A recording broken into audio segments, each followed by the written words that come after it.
Daddy, why is she sleeping here?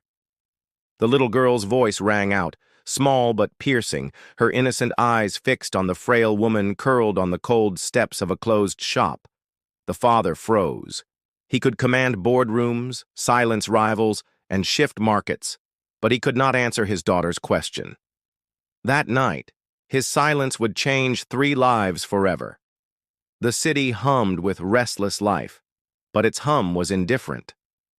Neon lights flickered, taxis darted through puddles, and people hurried past without looking around. Yet in the doorway of an old bakery, where the rain still dripped from the eaves, a young woman lay curled into herself. Her coat was thin, its fabric fraying, her face pale from cold. She might have looked asleep to a passerby, but her body shivered with exhaustion. It was not rest, but surrender. People glanced at her and kept walking. Some turned their faces away, unwilling to confront what they saw. Others whispered judgment under their breath. None stopped, until the child spoke.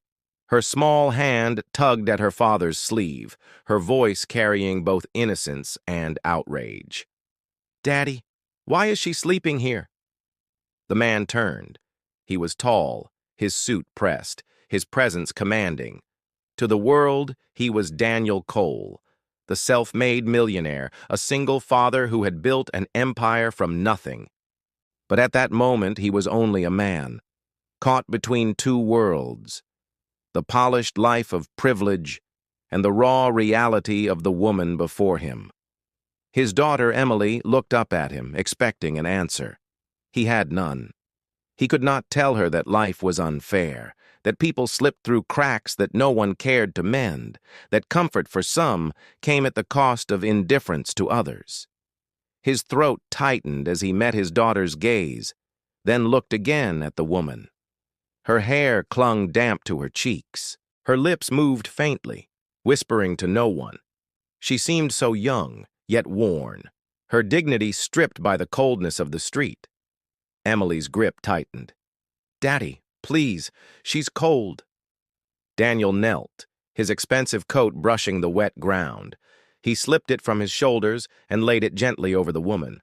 Her eyes flickered open, startled. For an instant, fear glimmered in them. She expected mockery.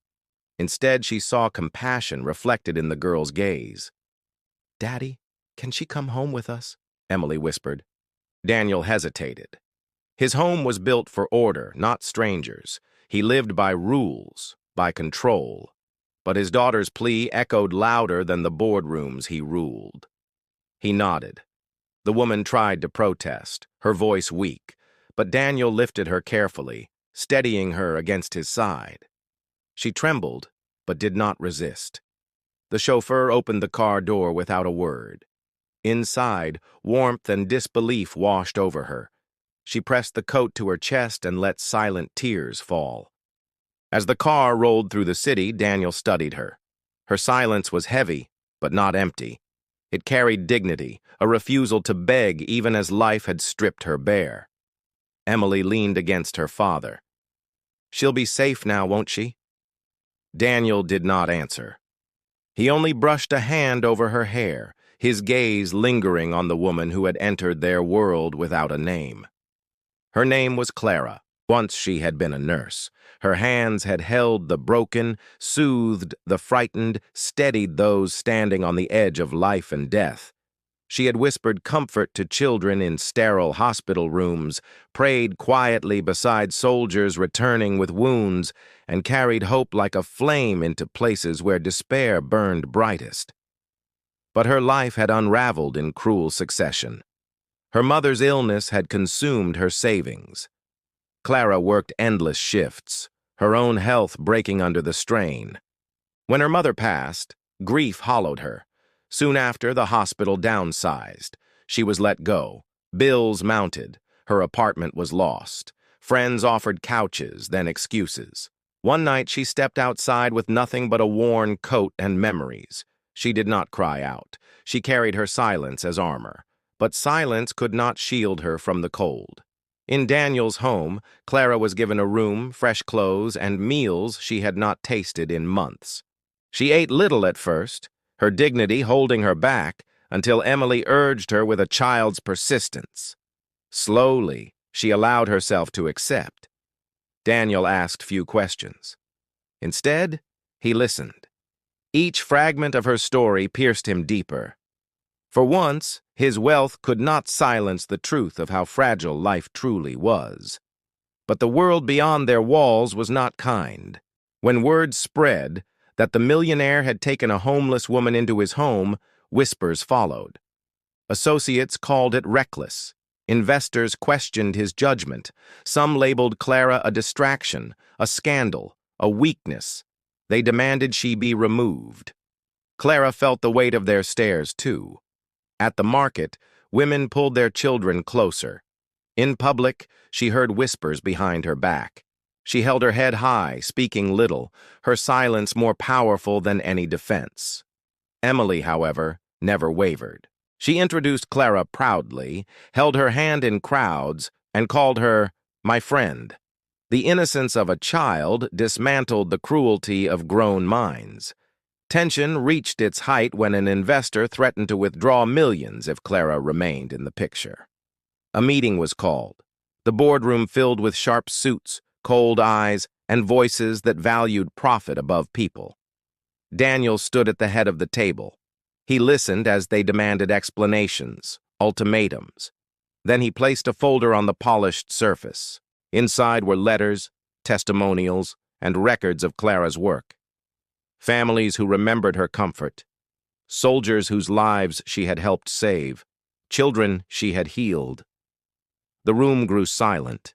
The weight of her unseen honor pressed heavier than money. Still, they resisted until something unexpected happened. Word of Clara's story spread beyond the boardroom. Families she had helped began to speak publicly. Veterans wrote to newspapers. Parents shared memories of her gentle care. Crowds began to gather outside Daniel's home, not to condemn, but to honor her. Flowers appeared at the gates. Messages of gratitude poured in. The same world that once judged now stood in respect. The boardroom could not argue with that. One by one, the objections crumbled. Months passed.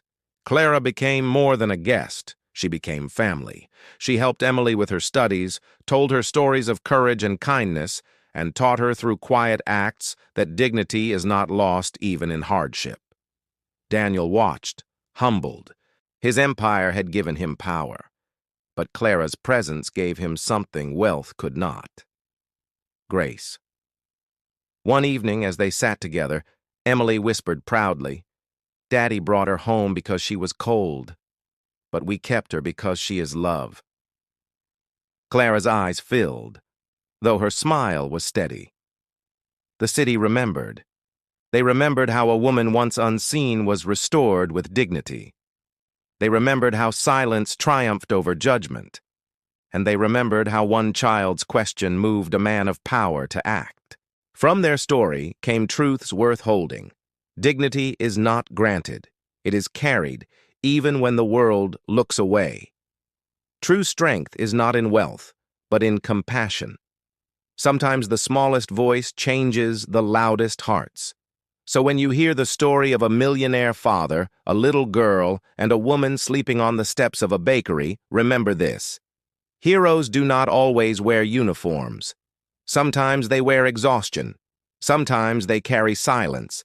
And sometimes they are lifted not by power, but by compassion. And to you watching now, this story is yours. If it touched you, share it. If it inspired you, hold it close. Because tonight, somewhere, someone sleeps on cold steps, waiting not for judgment, but for dignity. And sometimes, all it takes is one small voice asking, "Daddy, why is she sleeping here?"